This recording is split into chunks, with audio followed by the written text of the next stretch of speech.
मुंबई उच्च न्यायालयाचं Kolhapur circuit bench प्रत्यक्षात 18 ऑगस्टपासून सुरू होणार आहे. त्या अगोदर रविवारी 17 ऑगस्ट रोजी देशाचे सरन्यायाधीश भूषण गवई यांच्या हस्ते सर्किट बेंचचं उद्घाटन होणार आहे. CPR समोरील न्यायालयाच्या जुन्या इमारतीमध्ये सर्किट बेंच कार्यरत राहणार आहे. दुपारी 3 वाजता मान्यवरांच्या उपस्थितीमध्ये सर्किट बेंचचं उद्घाटन होणार आहे.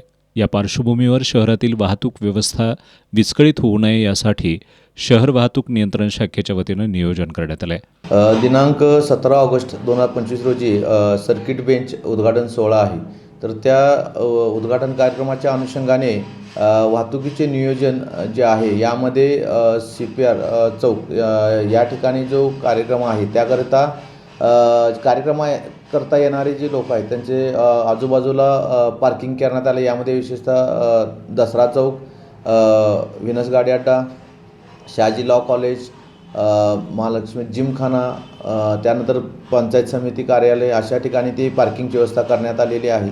आणि जी वाहतूक आहे तर त्या कालावधीत उद्घाटन समारंभाच्या कालावधीत CPR चौकामध्ये येणारी जी वाहतूक आहे ती वळवण्यात आलेली आहे. म्हणजे शिवाजी पूल, छत्रपती शिवाजी पूल येथून येणारी जी वाहतूक आहे ही रंकाळा टॉवर या दिशेकडे वळवण्यात आलेली आहे. तसेच ती वडणगेकडून सुद्धा वळवण्यात आलेली आहे.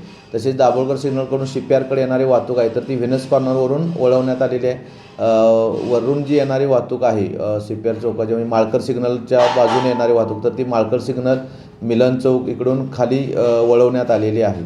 तसेच मेरीवेदर या ठिकाणी जो कार्यक्रम आहे तर त्याकरतासुद्धा एकूण 8 ठिकाणी येणाऱ्या नागरिकांचे पार्किंगची व्यवस्था करण्यात आलेली आहे. यामध्ये विशेषतः जिल्हा न्यायालय आहे, पोलीस परेड ग्राउंड आहे, प्रशासकीय इमारत आहे, विवेकानंद कॉलेजचं पार्किंग आहे, होमगार्ड ग्राउंड आहे, महासैनिक दरबार आहे. तर अशी एकूण 10 ठिकाणी पार्किंगची व्यवस्था आहे. सुरक्षेच्या कारणांमुळे उद्घाटन सोहळ्यावेळी ST आणि KMT बसेस CPR चौक, मेरीवेदर मैदान या मार्गावरून धावणार नाहीत. वाहतूक व्यवस्थेवर ताण येऊ नये यासाठी वाहनधारकांनी पर्यायी मार्गांचा अवलंब करावा असं आवाहन वाहतूक शाखेकडून करण्यात आलं आहे.